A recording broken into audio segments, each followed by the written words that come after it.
Many have asked me how to respond to the tragedy in Meron last night, how I deal with it, what my reaction is. 45 or more deaths, hundreds injured, some still missing. Nerpach la'ovel mecholenu, as the pasuk in Eicha that we read on Tisha B'Av says, for many tens of families around the world, for the whole Jewish community, our dancing has turned into mourning. Lag BeOmer, the day which is meant to be a pause in the Avelut, the mourning of the Omer, this year continues. So how do we respond?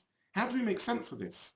What's meant to be a special day, a day of simcha, joy, the first major event post-COVID when Jews could come together again en masse. And yet this is what happened. And it's particularly confusing because there's no external enemy here to blame, but something internal and dependent on ourselves that tragically happened. So I want to explain how I respond, or perhaps share how I don't respond. Because there's an instinct to immediately seek out causes, to make sense of what happened by explaining it. And perhaps we do so by turning on someone who we think we can blame. Is this about the government, the police, those responsible for the logistics? And obviously the government will need to look into this. But this is something that will take a long time. It's a very complex investigation. And it's certainly not something that we commoners can form an opinion about at this stage. And then perhaps we might question and blame the attendees, something neither accurate nor sensitive. We can call it a stampede. But anyone who knows anything about crowd control and crowd flow and the complexities, how crowds en masse become almost liquid-like with eddies and currents and swirls and whirlpools, it's a major science to control crowds. No one need have done anything wrong to create tragedy in this situation. And then we can ask, why do people go to Meron at all? It'd be an interesting shir to discuss.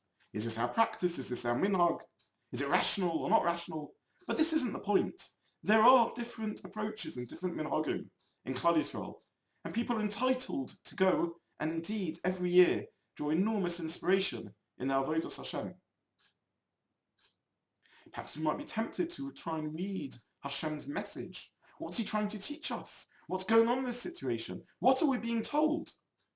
Or, more sensibly, perhaps we can recognize that we can't do that, but at least we can draw chizuk, strength, and meaning, use this as an opportunity to grow by understanding the situation.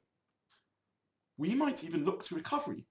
We might recognize how Rabbi Kiva, after the loss of 24,000 students, didn't sink into mourning and despair, but rebuilt, retaught Torah to the next generation of students, from whom our whole Masorah derives. But I think that all of this is not appropriate. Why? Because we are at a time when Mesoy Mutal Lofonov. The loss, those who have died are still there in front of us. The Aninut, the first intense mourning stage, for so many, is still ongoing. We're still at a time when others are fighting for their lives.